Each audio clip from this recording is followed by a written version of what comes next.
We have so many reasons to be confident about our country and its direction, and yet I feel sometimes we're like a world-class athlete with a pebble in our shoe.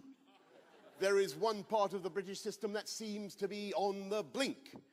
If Parliament were a laptop, then the screen would be showing, I'm afraid, the pizza wheel of doom. If Parliament were a school, Ofsted would be shutting it down or putting it in special measures. If Parliament were a reality TV show, then the whole lot of us, I'm afraid, would have been voted out of the jungle by now. But at least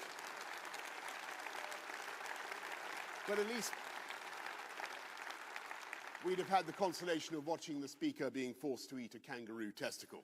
And though it now appears that the SNP may try to bundle him toward the throne, like some Konstantin Chernenko figure. Look it up. Reluctantly propelled to office in a Kremlin coup. Not with socialism, not with the deranged and ruinous plans borrowed from the playbook of Bolivarian revolutionary Venezuela.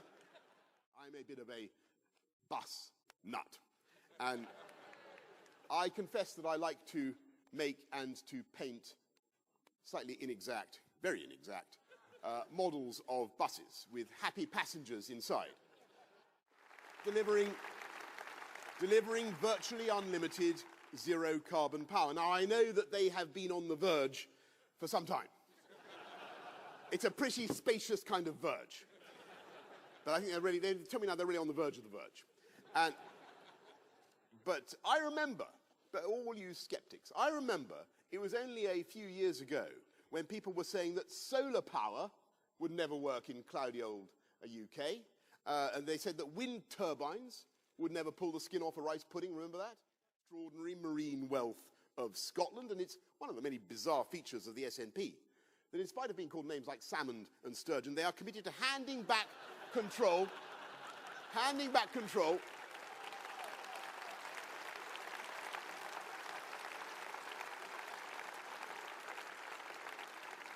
They want to hand back control of those fish to the EU.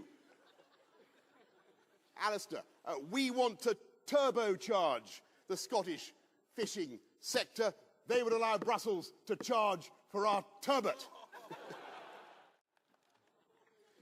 The whole of the UK is going to benefit from these investments.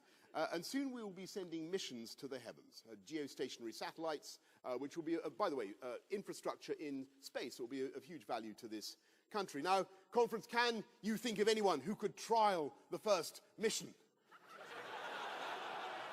Can you think which communist cosmonaut we should coax into the cockpit?